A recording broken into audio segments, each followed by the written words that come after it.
Depois das Olimpíadas, agora as Paralimpíadas animam o espírito esportivo no Rio. E após os Jogos, a preocupação é com o futuro do esporte brasileiro. Sobre este assunto, eu converso agora com a secretária de Esporte, Turismo e Lazer do Distrito Federal, a ex-jogadora de vôlei da Seleção Brasileira, Leila Barros, e com o consultor jurídico adjunto do Ministério do Esporte, Humberto Moura. Primeiro é um prazer recebê-los no nosso programa. Leila, você é medalhista olímpica, já ganhou 2 medalhas, né? Foi atleta. Agora, hoje, como é que foi atuar do outro lado, né? Na organização dos Jogos, principalmente sediados aqui no Brasil? É um prazer enorme estar com vocês dois aqui no programa.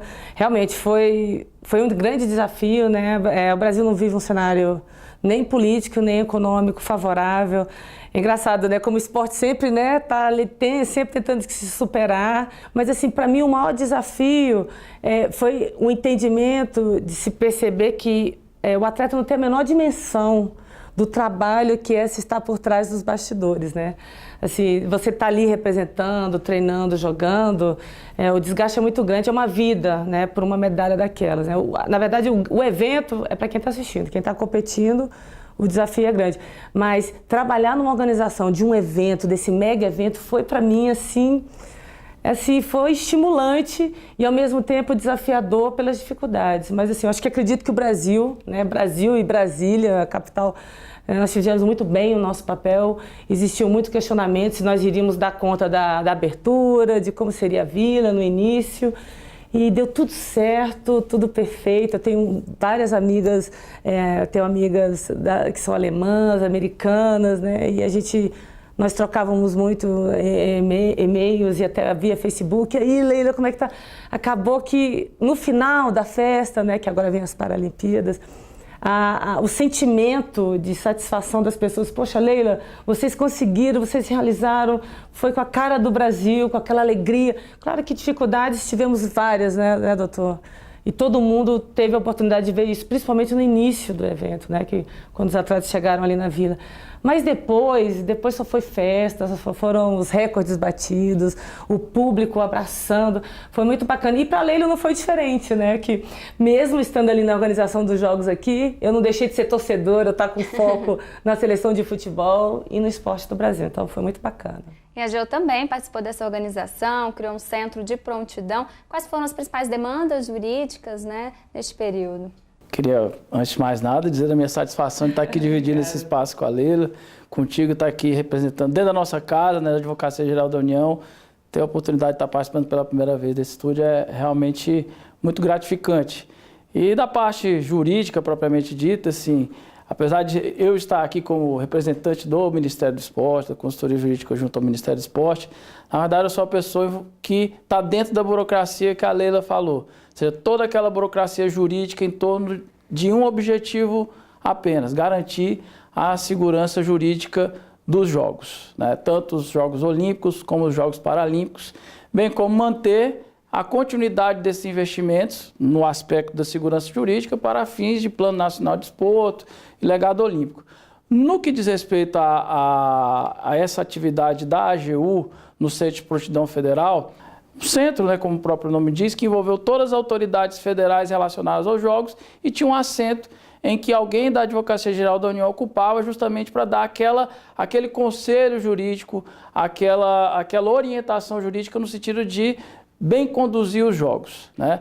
Nesse aspecto, nós tivemos um grande desafio, que foi a ação civil pública, movida pelo Ministério Público, que tinha por objetivo impedir os repasses de recursos públicos ao comitê, sob a alegação de que, primeiramente, deveria haver a transparência do orçamento para só em seguida a União puder repassar esses recursos. Foram vários órgãos envolvidos, consultoria jurídica junto ao Ministério do Esporte, Procuradoria Regional da União, Procuradoria Geral da União, o GAJ Olimpíadas, que é o Grupo de Apoio Jurídico às Olimpíadas, todos eles voltando todos os esforços de construir a melhor tese jurídica para que a segurança jurídica necessária para o eventual repasse, que se assim for decidido ocorra, seja realmente seja efetivamente concretizado. O juiz deferiu inicialmente a liminar e houve todo um trabalho de grupo no sentido de reverter essa decisão junto ao tribunal e a gente teve sucesso. Agora, aqui em Brasília, né, secretária, sediou os jogos de futebol. Qual a herança que fica para a cidade e que tipo de incentivo você acha que ainda falta para as crianças, principalmente aquelas menos favorecidas, para praticar o esporte, quem sabe ganhar uma medalha olímpica? Nenhuma cidade, são pouquíssimas cidades do mundo, né, doutor, que tem uma logística. Como o Brasil, a gente tem um aeroporto a 15 minutos do setor hoteleiro 5 minutos do equipamento, como é o Mané Garrincha. Então, assim, é maravilhoso. Pouquíssimas cidades no mundo têm essa logística, né?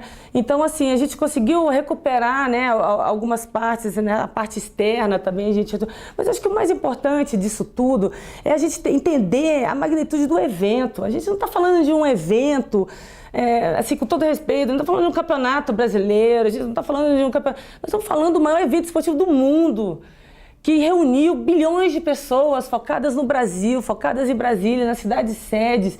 São mais de 200 países, mais de 10 mil super-homens e mulheres. E assim, quando você me pergunta assim do legado, eu me transporto assim para 30 anos atrás, quando a Leila, porque eu só estudei em escola pública aqui em Brasília, sou de Itaguatinga, uma cidade satélite, sou filha de um mecânico e uma dona de casa, e comecei no desporto escolar, projetos sociais. Então, assim, quando você olha uma mulher dessa, você diz assim, não, eu sou assim, devo tudo ao esporte, eu sou o produto, a personificação do que o esporte pode promover na vida de um jovem. O mais importante do esporte são os valores que o esporte é incomensurável, assim, a participação do esporte no desenvolvimento humano e social desse país. Quando a gente olha para um campeão olímpico hoje, uma Rafaela, ela é oriunda de um projeto social lá no Rio de Janeiro. Então, assim, eu lembro muito bem, eu com 17 anos, molhando meu pãozinho no café, vendo Brasil e Estados Unidos na Olimpíada de Seul em 88, falando, mãe, começando no esporte, sonhando com o esporte, falando, mãe, um dia você vai me ver sendo jogadora do Brasil. E minha mãe, minha filha, para de sonhar. Você está em Taguatinga, cidade satélite de Brasília. A realidade dessas meninas tão diferente. Mas 4 anos depois eu estava jogando a minha Olimpíada, a minha primeira Olimpíada, 92. Então, assim, é a oportunidade de mostrar para os brasileirinhos, para aqueles jovenzinhos, a nossa capacidade. A gente tem muito essa coisa, síndrome de vira-lata. Não temos síndrome de nada. Isso a gente colocou na cabeça da gente. Nós somos um país com potencial humano incrível. E a mesma coisa, nós vamos estar vendo esses jovenzinhos lá na Cidade de Deus, na Estrutural aqui de Brasília, molhando o seu pãozinho no café e ter visto um Arthur Zanetti, um Usain Bolt, que aposentou aqui no Brasil, o Michael Phelps, que é o maior medalhista da história, aposentando no nosso país. É uma coisa maravilhosa. E eu falo para as pessoas, gente, se uma Copa do Mundo demorou 50 anos para retornar ao nosso país, você sabe quando é que vai vir uma Olimpíada? Vamos estar vivos, doutor? Nem sei. Possivelmente não. Então, esse legado é material, é físico? Claro, ginásios maravilhosos, vamos ter estrutura para os nossos atletas, eu não tenho dúvidas disso. Mas o legado de toda essa história é social. Por exemplo, eu tive a oportunidade de ir ao UNB. Uma semana depois que acabou a Olimpíada, eu fui para uma seletiva de saltos ornamentais, uma modalidade que não é nem um pouco tradicional no Brasil. Cheguei lá, tinham mais de 500 crianças de todo o DF, com seus pais um domingo de manhã, 8 da manhã. Aí veio um pai para mim e falou assim, secretária, falam tanto do legado, o legado é esse. Porque o meu filho tem uma semana que está falando, pai, eu quero ir fazer a seletiva do salto ornamental na NB, eu quero ser um atleta olímpico. Ele pode até não ser, mas os valores que aquele menino vai estar aprendendo como disciplina, porque o atleta aprende a ser, o menino desde novinho vai aprender a ser disciplinado, ele vai aprender a respeitar o mestre dele, porque a gente respeita as hierarquias dos nossos mestres, vai aprender a respeitar o amiguinho, as diferenças, não é porque você aprende mais rápido, não é porque eu aprendo mais rápido que você, porque eu vou te desprezar, vou fazer bullying com você. E o mais importante do esporte, que eu acho mais bacana, no esporte a gente ganha e perde todo dia. No esporte a gente aprende a ser resiliente, a gente aprende a ser persistente, a gente aprende a não jogar toalha, sabe? A gente aprende a entender assim, cara, eu briguei com meu amiguinho hoje, eu tirei notas ruins hoje, eu não tô legal, mas eu tenho um amanhã para fazer diferente. Isso é o valor intangível, não é só criar grandes super-homens e super-mulheres, são os valores que o esporte traz para a formação do indivíduo, daquela criança. O governo federal também vem estudando metas para os próximos 10 anos, né? Como é que está aí a situação do Plano Nacional do Desporto? A ideia é essa, transformar essa paixão, que fica bem muito clara, né? E eu fico muito satisfeito de saber que somos da minha cidade, eu sou de Taguatinga também. Pois é. Então a ideia é traduzir isso em norma e segurança jurídica.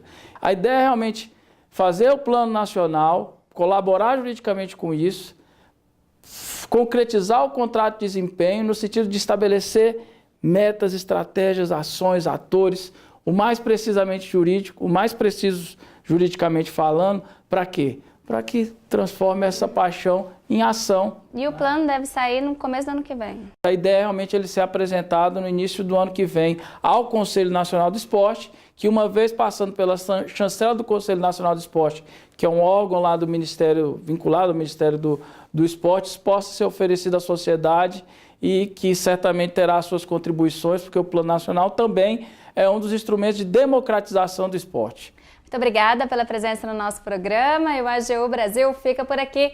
Até a próxima!